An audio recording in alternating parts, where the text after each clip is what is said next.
And that brings me to kind of another thing I wanted to talk about with you, the notion of commitment. You know, everyone likes to talk about marriage stats, divorce stats. You know, they'll say things like, you know, the number one cause of divorce is infidelity, or the number one cause of divorce is money problems, or arguments, or getting married too young. You know, there's all a bunch of stats out there, but you know me, man, I really like to think of things on a deeper level, on a subconscious level. And when you really look at the statistics, I think I'm more interested in what led to those problems, what was the deep underroot cause of those problems, versus what was the box you checked on the survey. You know what I mean? Mm-hmm. And when you really look at the data, I think that, and you know, there's actually statistics to back it up. It's said that around 75% of all divorces end because of one central problem. This problem at its core is simply a lack of commitment, right? And I think that can progress and that can manifest in a bunch of different ways, right? It can manifest itself as cheating. It can manifest itself as money problems, arguing, et cetera, right? It can manifest itself in many different ways, but I think the central problem is a lack of commitment. And it's, you know, funny that we talked about video games in that way. How do you commit to something? How do you commit, and how do you stay committed? So it's easy to commit to 2K because I like what I'm doing. So if you're not committed in a relationship, probably not supposed to be in that relationship because you don't like where you're at. You got to find something else that you like where you're at. It's funny that a lot of people do things that maybe they even think they want to do, but they don't do things that they truly want to do. They don't do what's in their purpose because it's for someone else. I think when you're 100% doing something solely out of loving yourself, caring for yourself, doing what makes you happy, things what I like to call being in your purpose. When you're doing things out of your purpose, it's very easy to do them because you want to. For example, it's really hard to do something you don't want to do. It's really, really hard to do something you want to do. You want to do the laundry, and you got to do the laundry. You want to take out the trash, and oh man, you got to get out of bed and take out the trash. You know, it's really hard when you don't want to do those things. But like you just said, man, if I want to play 2K, so it's easy to get on. It's easy to practice. It's easy to play for hours. They just fly by, you know, because you want to do it. And, you know, I think the body has, and the mind as well, they have this natural way of inherently letting you know what's for you and what's not for you, what's in your purpose and what's not in your purpose, because you can feel it, right? Mm-hmm. In that, when I have to go and complete this task or do this thing, how do I feel when I'm doing it, right? Mm-hmm. Am I hating it? Am I dreading it? Is it sucking? Am I counting the minutes until it ends? Or does time fly? You know, can I not get enough of it, right? And I think that in some way dictates whether it's for you or not for you. You know what I mean?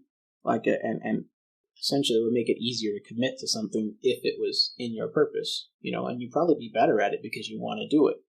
So for a relationship, let's say, if a person, it's hard for people to commit. If 75% of people get a divorce because of lack of commitment, then I think the problem is not necessarily cheating or being too young or being too old or not having enough money or living in a certain place. I think the problem is a lack of knowledge of self, right? Because if you know yourself, then you would generally know your purpose. And if you know your purpose, and you know yourself, then it's almost impossible not to act in your purpose because you realize how fulfilling and how happy that makes you when you're living in your purpose.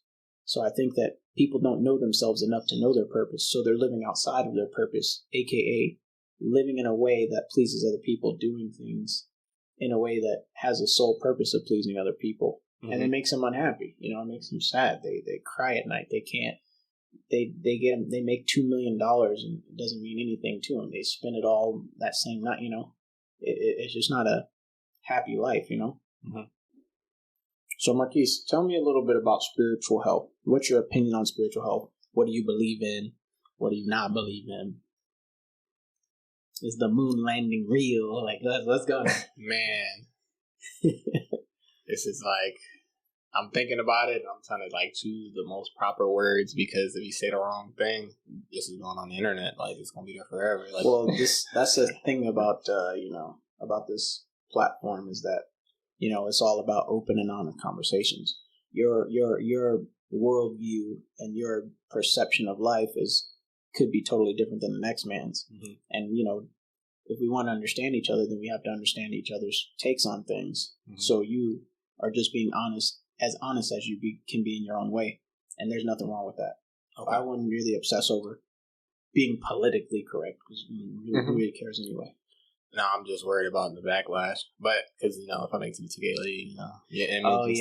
Okay. But I'll talk about it anyway. So it doesn't matter. Political thing. Who cares? Be too much of a PP, That's fine. I understand. I guess I gotta start with the beginning. Just think of me as a regular person, born into this world, and I was forced into a religion that I didn't know too much about. Forced to go to church, not even having to read the Bible first. The religion was Christian.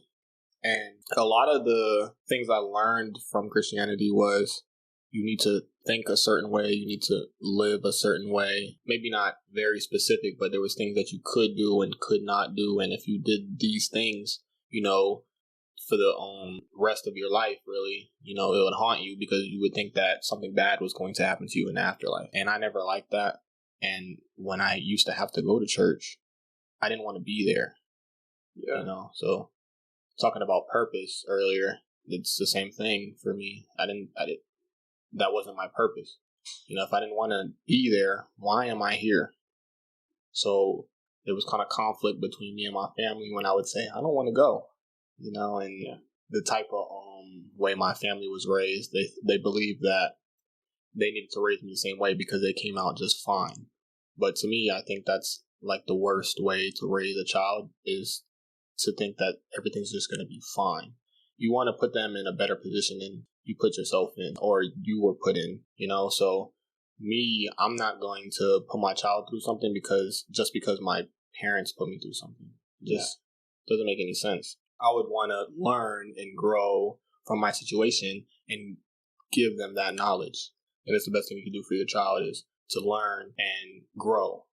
Yeah, you don't want to, that's like a stagnant life, to just live the same life and have your kid live the same life and then to continue that. Nothing's going to change. Your income isn't going to change. The mentality might not change. Everything. Well, I would say that too.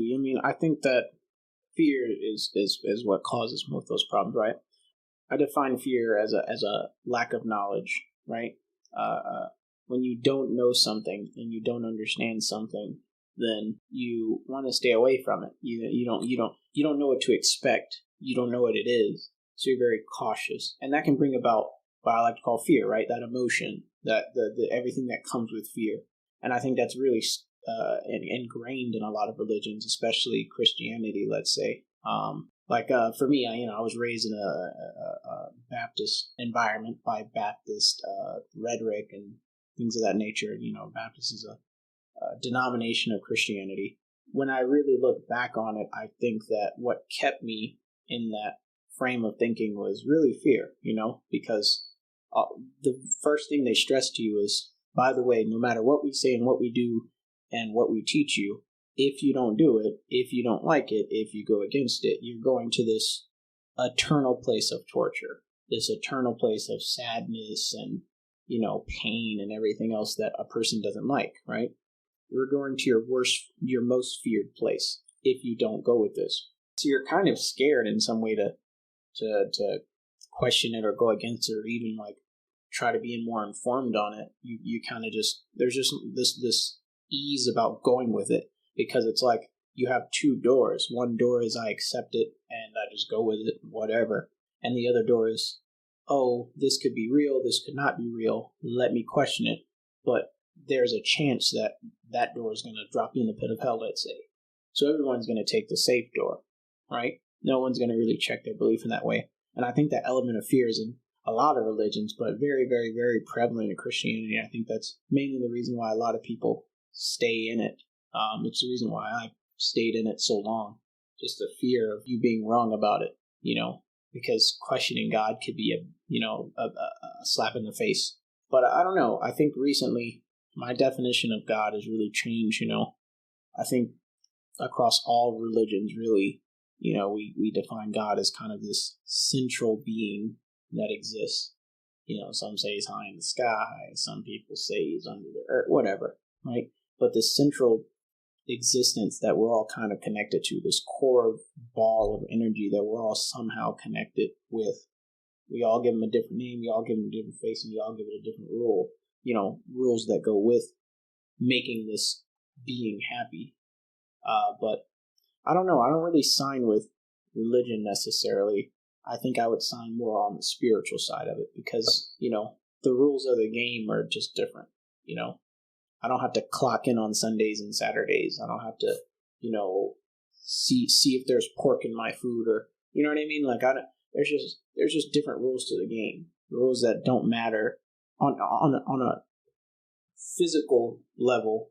They would matter in religion, right? Because it's what, man's opinions of what you should and shouldn't do to please this being. But I think at a time you have to accept that you're going to die one day, physically.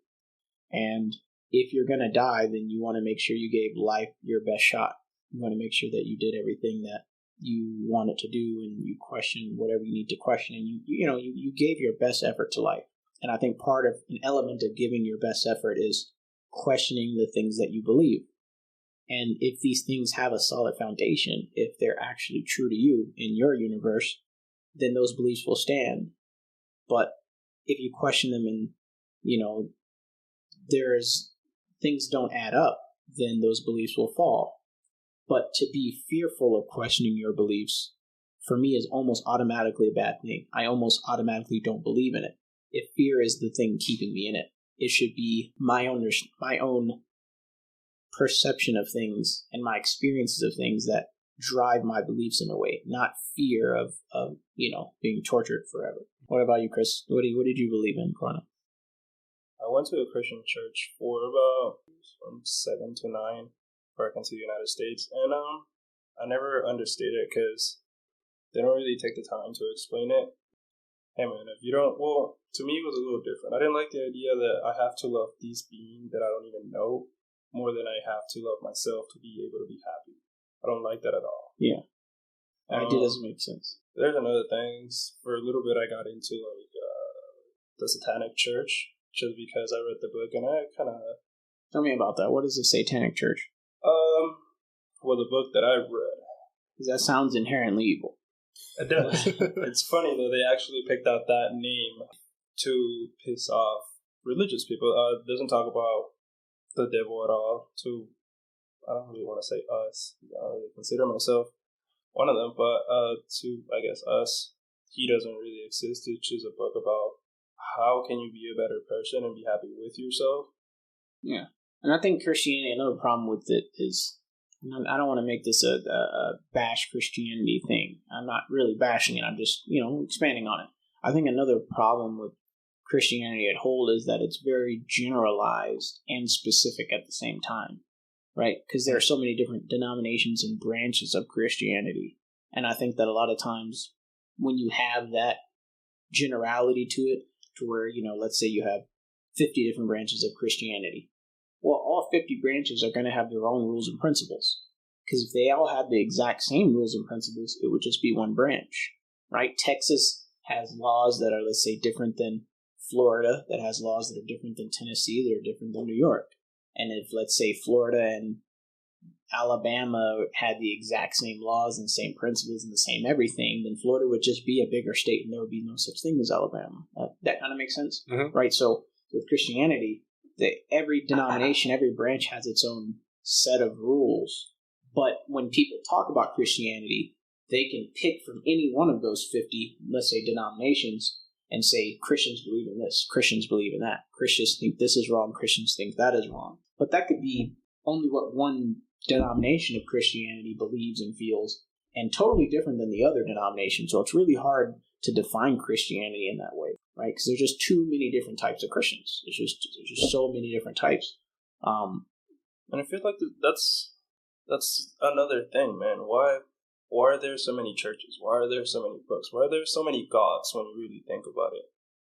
Why are there so many Well, Christians really define one thing as God, right? They define as this same thing I believe generally. Like there's a central being. Well, I'm not talking about just one religion. It's just like Jewish, Muslim. Okay, you're saying why there's so many different gods in different religions? Voodoo, like, why are there so many?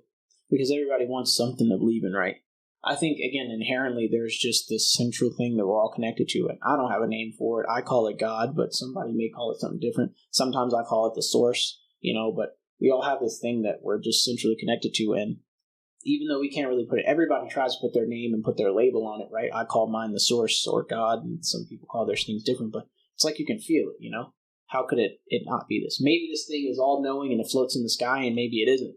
But there's some form of energy that we're all connected to, and it's something you can't really get away from.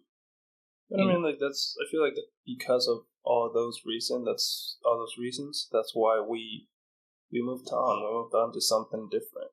Yeah. That opening your third eye, I feel like we moved towards that a little more because there's more understanding. Wait. What is opening your third eye? There's a lot of things. I haven't done it yet. Why I wanted to ask him. The way I wanted to do it, I guess, was the easy way. Yeah, but what is a third eye? What is opening a third? What is a third eye to you? Because everybody has different definitions, right? What I want to put it into conclusions is literally just understanding yourself and being happy and content. I don't really think everyone's like, oh, you see the world in a different way. No, you see your world in a different way. You don't see anyone any different. You're still gonna be able to be praised. It's just, I don't know. I guess it's a higher level of understanding yourself. But if you have a higher way, if you understand yourself to a higher degree, and we're all connected in this central source way, then how could you not understand and see everyone else in a different way? No, I'm not saying you can't. Yeah, you can divide it and understand everyone. You are going to understand everyone else whenever you get to that level. I guess be a little more compassionate, probably patient. That's something I need to work on. Happier for sure, like I said. For me, a third eye to me is more so like I don't know. It's very similar to what you said. It's having knowledge of self, and I think that when you have knowledge of self, then you kind of have knowledge of the world, right? Because for me to know myself, I have to know what I am, right? Right. If I believe in there's this central source that we're all connected to. I call that the source. Sometimes I call it God. And like Christianity says, if I'm made in its image and blah, blah, blah, blah, blah, then that must mean I'm a God too, right? So for me to know myself and understand that I'm a God and know God, aka the source, then that understanding lets me know that everyone else must be a God too, right? Everyone else must be in that same image too, right? So if I am this thing and it's connected to this central thing, and everybody else is connected to this central thing, that must mean that we're the same person, right? Every person I see, every person I meet is just some different version of myself. So how could I not know you or understand you better, right? And I think that's, maybe you couldn't find the words to say it, but I think that's what you're trying to say in that, maybe you find more compassion. At the same time, I have questions. Like I said, I haven't done it. If I'm not wrong, or if it's not wrong, he said you did it. So I had questions on how you did it. I guess how you feel after, because like I said, my ways, they weren't going to be the best. They were going to be the easiest. Well, that's the wrong way to think about it. I can tell you this right now. Now, before I had different definitions of third eye. Me and Marquise used to talk about it. I had different definitions of what the third eye was, and from the popular definition of it being this, the physical thing inside your brain, this chemical you had to take in, chemicals you had to take out, things you had to do, looking at certain things. I think that's all wrong. I don't sign with that definition. I think opening the third eye is simply one thing. I think opening the third eye means that you find knowledge of self. Because if you find knowledge of self, you find knowledge of the source. And if you find knowledge of source, you find knowledge of all things. AKA, you open your third eye. That's how I look at it, right? That's why I feel like it was the wrong way, because you're not really finding it in yourself. Exactly. You're finding it in these other things. So in saying that, I would say that opening your third eye doesn't require you to ingest certain chemicals. Opening your third eye doesn't require you to listen to certain music. Opening your third eye, aka find knowledge of self, requires you to just do one thing, and that's look within inside yourself. When I finally understood the principles of opening your third eye, I'd say I'd opened my third eye a long time ago, right? Just because I found knowledge of self a long time ago, and that gave me a better understanding of who I was and the people around me. I don't think you need a chemical for that, No. I think you need. It's like there's a famous saying, all that I need is within me now, right? All you have to do is look inside yourself and do the work on yourself, and that's That's it. You don't need a drug for that, you know? What about you? What's your take on the third eye? The third eye. It's tough because I already like said so much, but I was really thinking the same thing. Just knowing yourself. Once you understand yourself and understand why you did the things that you did earlier in life, because at one point we were just moving and doing things, but we didn't know why we did the things we did, or maybe we did the things we did just because someone else told us to do those things. Once you understand yourself, now once you open your third eye, I understand why this man might kill this other man, or why there's a prison system, or why I just understand more of why people are making certain decisions. Yeah, I don't know. I'm lost. Yeah, and that ties into the compassion thing. I can remember being at a very young age, people would say things like, what's the worst thing in the world? Like, oh, it's a pedophile, right? They're sick. They're disgusting men. They're disgusting people. Me and Marquise had this conversation a couple months ago. Like, oh, they're bad people. They're horrible. I'd burn them on a stake, right? Mm-hmm. And I thought to myself, and I even said it to him. I said, no, I actually feel bad for that person. Mm-hmm. Right? I know myself. If somebody came to me and told me, you cannot have intercourse with women ever again. You can't do it. It's wrong. It's bad. It's disgusting. It's an abomination. Right? It's an abomination. It's evil. You're a bad person if you do this. I mean, the person I am now, I have more self-control. Right? But the person I used to be, I guess I'm an abomination. I guess I'm bad. I guess I'm evil. Because that inherent drive to have intercourse was so strong. It was so natural, and it didn't feel wrong. It's just people's perceptions of it were clouded, and they thought it was wrong. So if you think about, let's say, a pedophile that is naturally attracted to kids, right? They're not making this up. You know what I'm saying? They're naturally attracted to kids. They naturally want to have intercourse with kids. That's what they think about when they watch certain things. That's what they want to see, right? That's natural for them. I'm not saying that that's right, and I'm definitely not advocating having intercourse with kids, and I'm not advocating for pedophilia. I'm simply saying that I don't necessarily hate that person. I have compassion for that person, because when I try to put myself in their shoes and look through life through their eyes, it's really sad, because that's how it must be horrible to feel something inherent within yourself and the world tell you it's wrong. Well, that's a very hard way to live. Before I say what I say, you always have to look at their life before. You never know what happened to them. For sure. But I can't forgive them, because unless, like what do you mean forgive them? No, I'm not forgive them, but I'm not advocating pedophilia. Yeah. I can't understand them unless something happened to them. Why can't you understand them? Because wait. Are you saying you can't understand what I just presented, that they're natural attractive things? Or are you saying you can't understand how they feel that way? I can't. I can't feel okay with them just, well, this is what I like. Like, no. Unless something happened prior to that, something fucked them up or whatever the case was. Tell me what on the media showed you as a kid that was okay. Tell me who told you that like, because it's not just about no. Okay, here's the question. I'm sorry to cut you off. Here's the question. Who told you it was okay to be with women? No one had to teach you that. No one had to show you that. No one had to program you into that. It was inherent. It was inside of you. You've always been like that. And I guarantee if you were born in a jungle with no media influence whatsoever, that would be inherent. That would be natural to you. And I would say, to explain that, it's the same thing for them. That's what's inherent in them. That's what's natural to them. That's what's in their DNA. They can't really change. That's just how it is. Well, I don't think that's true. I think most of us, when we were growing up, we were programmed as a man to like a woman. It's in all the Disney shows. It's all the things that we watched when we were younger. So you're already programmed to, like women as a man or like men as a woman. And you were programmed to like them to look in a certain way as well.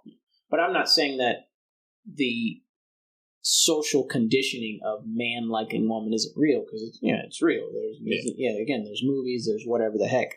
I'm saying that you don't need that programming to like woman. I think that it's how you explain a gay man or a gay man, let's say, right? Mm-hmm. He went through the exact same programming that I did, let's say, necessarily, right? The exact same programming, but he still likes men. Mm-hmm. What does that prove to me? That proves to me that it's not the programming that made me like women, and it's not the programming that made him like men. It's something inherent. It's something that's inside of us the day we were born. It's who we are. It has nothing to do with the though the programming exists because, it's a commonality. It falls under the bell curve. Most people are this way. Mm-hmm. The programming has nothing to do with what's inherent. It's like when you let's say, what is it? A baby duck is born, right? Yeah. They're not born like, oh, mom, take me to English class and take me to walking class and teach me how to walk. They come out the womb knowing what to do. They come out the womb knowing how to suck. They come out the womb knowing how to move around. You know what I mean? It's inherent. They're just born with that code. I feel you. I completely understand. But, two gay men understand that they're gay, and pretty much the only obstacle throughout life, it's that religion telling you, hey, it's not wrong. Yeah, it's accepted. B, 90 to 70% of the time, they're both going to be around the same age. So this goes back to what I was going to say. It's not all about them. It's about the child as well. That's a kid. No. You're taking this wrong. You're misrepresenting what I'm saying. I'm not saying that I'm okay with pedophilia. I'm not okay with pedophilia.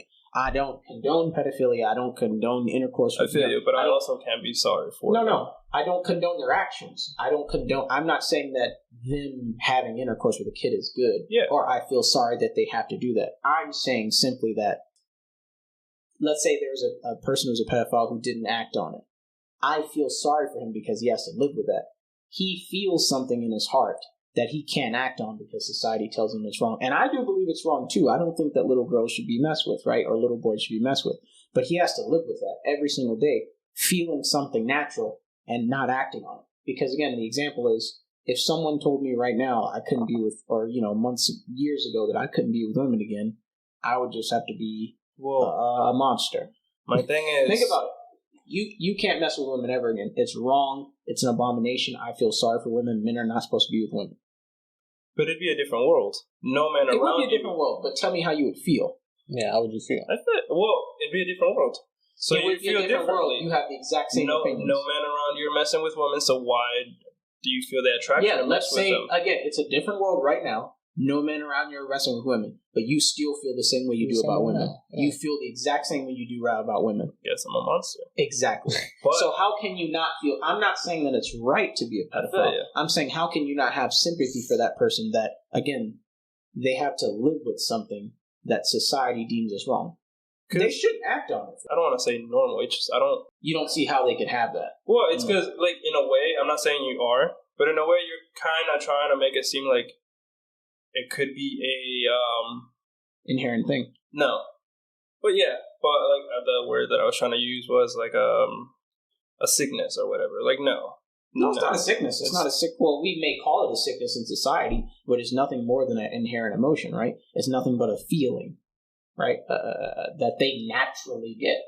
I don't believe people are inherently evil, right? I think there's conditionings that go with that, and things that can make a person act evil, or maybe there are a couple bad eggs, right? But I don't think people are inherently evil. I think we just misrepresent our emotions from time to time. But a person, let's say like a pedophile, has this within them naturally. And again, I'm only giving you an example of you liking women so that you can understand. That's what I was trying to look. I can't understand it being a natural emotion to be attracted towards a kid. Except that it is. Yeah, I think you're thinking about your natural emotions, and you're trying to say they have the same natural emotions. You got to put yourself in that person's shoes and think like, okay, this is my natural emotion.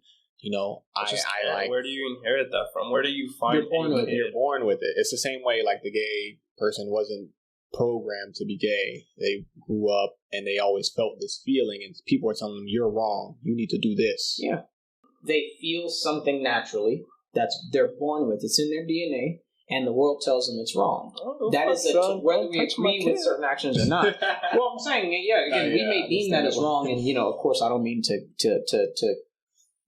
say that being gay and being a pedophile is no, they're completely different things. And being homosexual is very widely accepted now, and I accept it. I don't think there's anything wrong. Everybody's I think should do what makes them happy. versus, pedophilia is definitely not accepted widely in America at all, and it's a crime and whatevs. And I'm not condoning pedophilia in any means. I'm just saying that I feel compassion for them, because it doesn't matter what life form it takes or what situation it takes, whether it's being gay, lesbian, trans, whatever, right? To feel something inherently in your heart, to feel something to be natural to you. And then when you step out into the world, you leave your front door and they tell you it's wrong. They tell you it's, let's say, a crime. Whatever. That is a very hard way to live. Yeah, That's but I feel like I can't feel compassion for them because their pain is never going to be greater than the victim. I'm not like... We're not talking about the act intercourse with a child. We're talking about the emotion. I feel you. Right?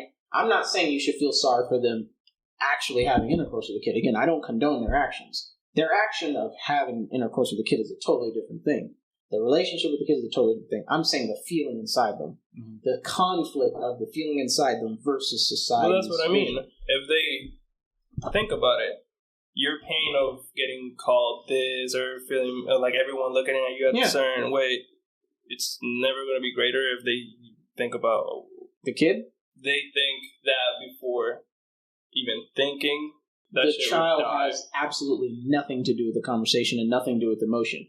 I'm talking about them having a feeling that the world tells them is wrong. I'm not talking about them doing anything with I'm talking about how to kill the feeling. I'm not saying like... But why would you how hard is it to kill something that's natural? I just gave you the same thing. It's just, you can't like women anymore. You can't like women anymore. It's a different world. You can't like women anymore. And you just said it in your own words, I guess I'm a monster. It's hard to kill a feeling that's natural to you. Think about it. Take a second to think about it. That's a natural feeling to you. Not programming. It's in your DNA, right? And right now I tell you, you can't be with me anymore. You just said it yourself. I guess I'm going to be a monster. It's natural to you and the world tells you it's wrong. I'm not debating on whether it is right or wrong, or whether having intercourse with a girl is wrong or having intercourse with a kid is wrong, which I obviously know is wrong. Pedophilia is not, the act of it is definitely bad, and I don't condone it.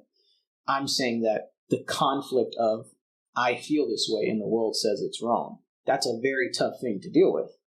And you just said yourself, I guess I'm a monster. But I'm saying a lot of these pedophiles don't even act on it. They just have to wake up every day and they see a gorgeous 26-year-old woman and they're like, ugh. Well, right? And then they see a little 7-year-old girl and they're like, you know what I mean? Like, they have to live with that. Well, like, at the same time, I feel like you got to give me a third option. Because right there, like, if you're just telling me, hey, women, like, you can't have sex with them, it'd be kind of like a world like now. Hey, not even just have sex with men. You looking at women in a magazine, on picture, on Instagram, whatever. Yeah. You being attracted, period. Not even just sex. You being attracted to them, period, is wrong. Yeah. And people are going to want you dead. Wrong, horrible, an abomination, disgusting. It'd be like me being... monster. Oh, yeah. Think about, what I want you to do is think about how that would feel. Regardless if it's right or wrong, how horrible would it be to have to live with that? Because you're naturally attracted to women. And then I tell you, just the attraction is wrong. That's a very hard way to live. And that's where my sympathy comes from, because it's not, oh yeah, go ahead and mess with little Susie. Like, no, don't touch little Susie. You go to jail if you touch little Susie. You need counseling, et cetera, et cetera. I'm saying that, dang man, that sucks that you feel like that. It really sucks that you have to live with that emotion, because that's a very hard thing to deal with right there. To naturally feel attracted to kids and not be able to act on it, that's a very hard way to live, man. For sure. Now I can understand completely where you come from. I still feel like I need to open up my mind a little more to be able to feel compassion for them. I don't know. Yeah, I've been around many people that, like, I've gone through that, so I guess I feel... Well, you've been around people who it sounds like they acted on it. No. I've been around the victim, not the other side. What do you mean? The victim side. So, like, I've been around a lot of people who've been that's what I'm saying. You've been around people. Yeah, you've been on people who've been on the action side of it, right? Who have been the person who committed the act of molestation, or people who were molested, right? You were on the action side, the actual action of intercourse, right? Mm-hmm. You were on the action side versus the emotional side. And what I'm saying is, I don't condone the action side. I think it's wrong and whatever the heck. But I'm saying the emotional side, let's say someone didn't even act on it. That's a very hard way to live. Now, we're not debating on whether the pedophile, let's say, is warranted in having intercourse with a little girl. That's an entirely different argument, right? Yeah. If just because he feels this way, does he now have the right to do this, right? That's a totally different argument. What I'm saying is take out him doing it. I feel sorry him for having him. to feel that is bad. Him having to deal with that every day, not even regardless of acting on it, him having to feel that way every day is very bad. I feel sorry that he feels that way. Thank God that I'm naturally attracted to women. Thank God that I'm naturally attracted to women my age, not little girls. You know what I mean? Because that would be a hard way to live, man. You know. So I have sympathy for him, because that sucks, dude. You know. I don't know what I would do. Probably off myself or something. I don't know what I would do. What would you do? For sure, yeah, kill myself. You know what I mean? That's a hard way to live, man. That's a tough one. Yeah, more than likely. That's if he was a son, real I can never like women again. More than likely. That's a tough one, man. I mean, and depending what race you are, it can hit you really hard. Shit. What do you mean? What race you are? The three of us. You guys are African American. I'm Latino. Yeah.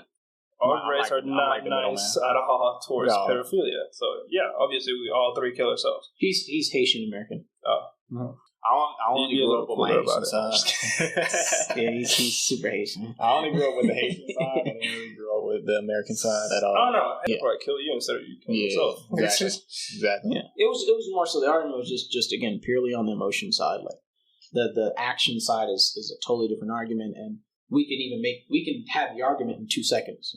My opinion is I don't agree with it. I don't like it. They shouldn't do it. Don't do it. Sorry. Now, people will say kill them, send them to jail. Maybe jail's good. I would say, I would be more so to say counseling and teach them how to cope with it and things like that, not just kill them. But, no, I don't agree with the action side whatsoever. I don't condone it. But the emotion side, I feel sorry for me, I feel sorry. That sucks, bro. I understand your point of view a little better. That sucks, man. That really sucks right there. It's the same reason why I'm not homosexual. I'm, for sure heterosexual. But I've never had an issue with accepting people who are homosexual or treating people homosexual the same as I treat anyone else. Or basically not letting someone's sexual preference influence my opinion of them whatsoever, because I've always been a person that, tried to be as understanding as I can be. And I understand that people do their different things, and you just have to accept them the way they are. And I think that, again, that comes with knowledge of self. If you know yourself, then you know the source. And if you know the source, then you know everyone. Because they're all just, parts of you. We have the same thing flowing in our veins, right? So when having all that in mind, how could you not be understanding? How could you not empathize with people? I feel bad for certain situations. Whether I condone it or not is a whole different topic. But, yeah, that's a real tough thing to deal with. And, and I think that's important generally for spiritual health, because we have all these, media outlets and influences telling us to really lean more towards religion. And I would really caution people to lean more towards spirituality.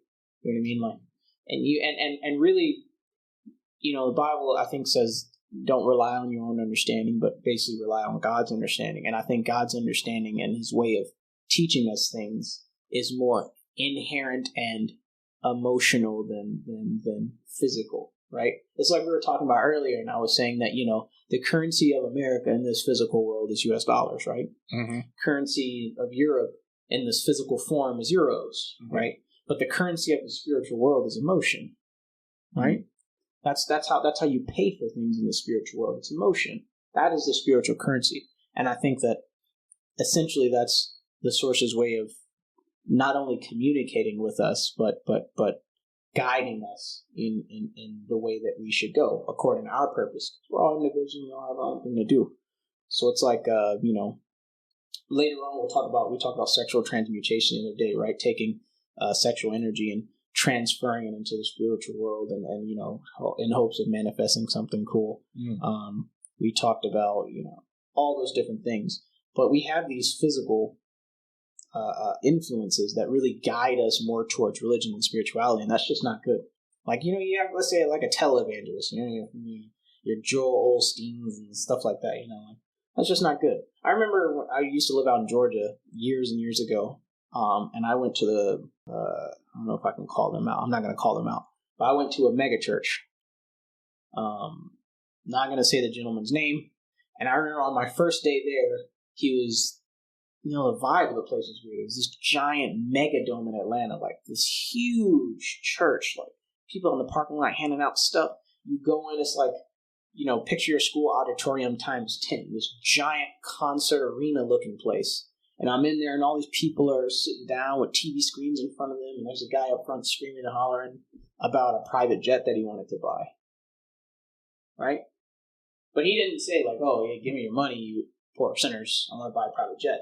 He was more on the ethos side of things. He was more on the pathos side of things. He was more like,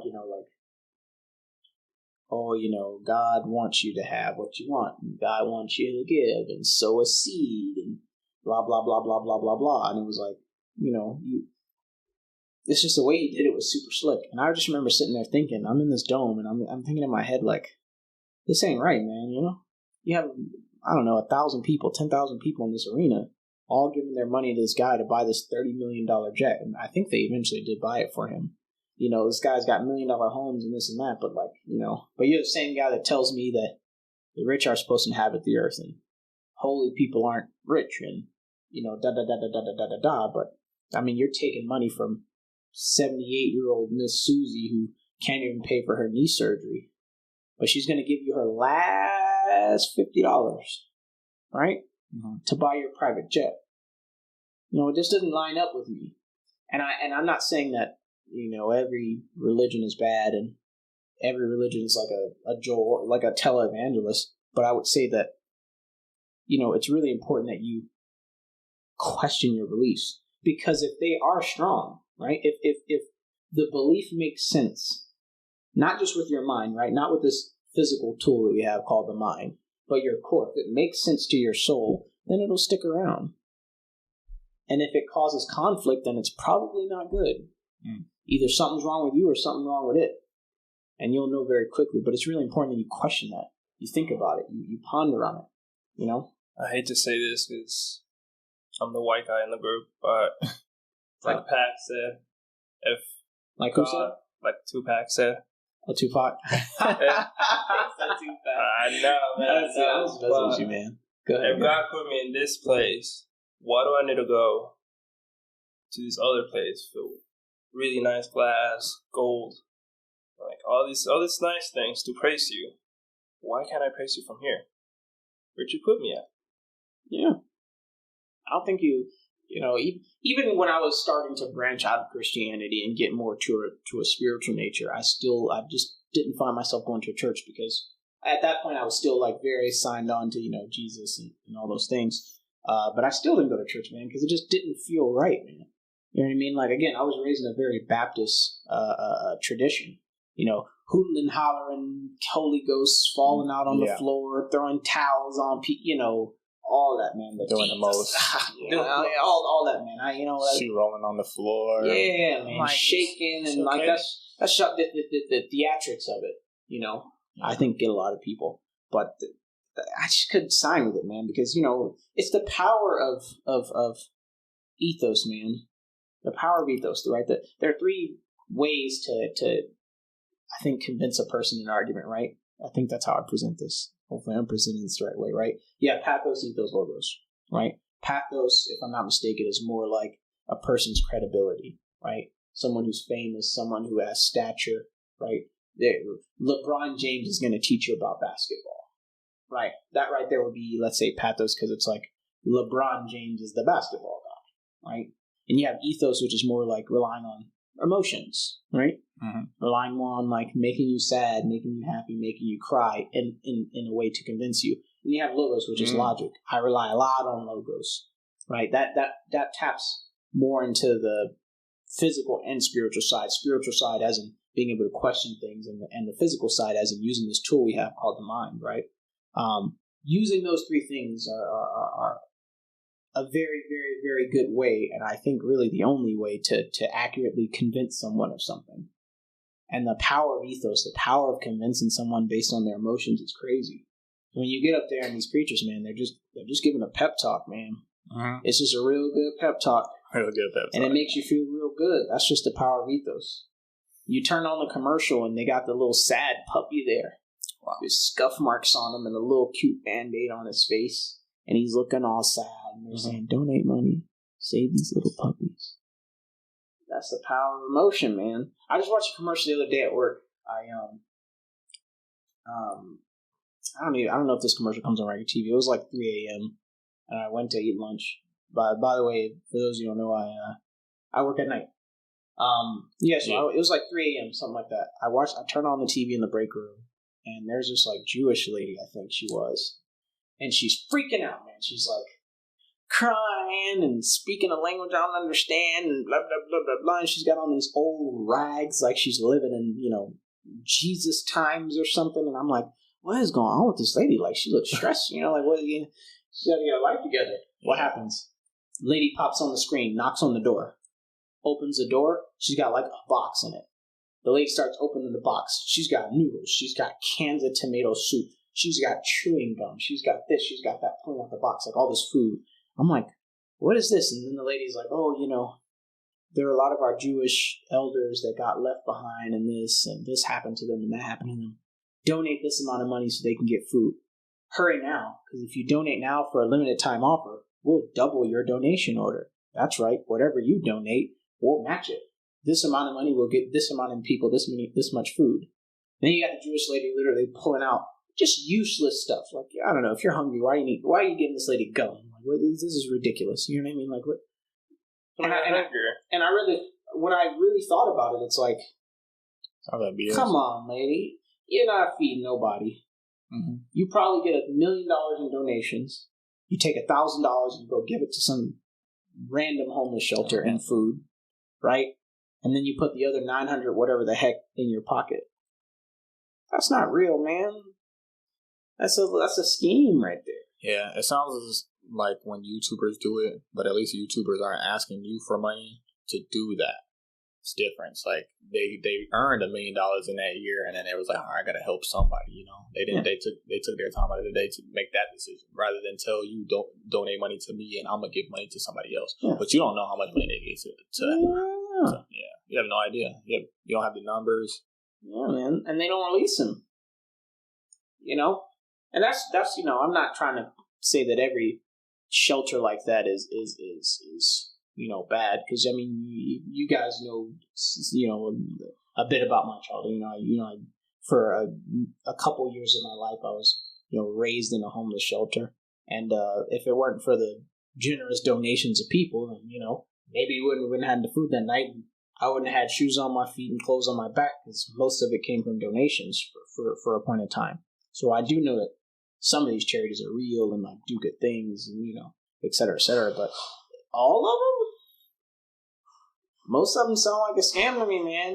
Most of these TV little whatevers, because it's like, if you notice, it seems like a lot of them target useless groups. Like the first group you usually see is like like the Jewish ladies. Are they really that disenfranchised? You know what I mean? Mm-hmm. Like, have we really heard about old Jewish lady oppression? You know what I mean? Like, I don't know about that. So yeah, I don't know. I think you just got to be careful with that, man. You do your homework, do your research, and make sure whoever you're giving money to is actually putting it into what they say they're going to. And if they're trying to hide something, guess what? That means they're hiding something. So don't give them money. But hey, man, that's all we got for today. I thank you, Marquise, for taking the interview. I hope you have fun. Any last words for the people? I don't even got nothing. Follow me on Twitch.com. Oh yeah. Follow me on twitch.tv/MarquiseFBE. Yeah. You can find me on Twitter too. That's that. Hey, this is BigTalk. Thank you for listening. I appreciate you guys.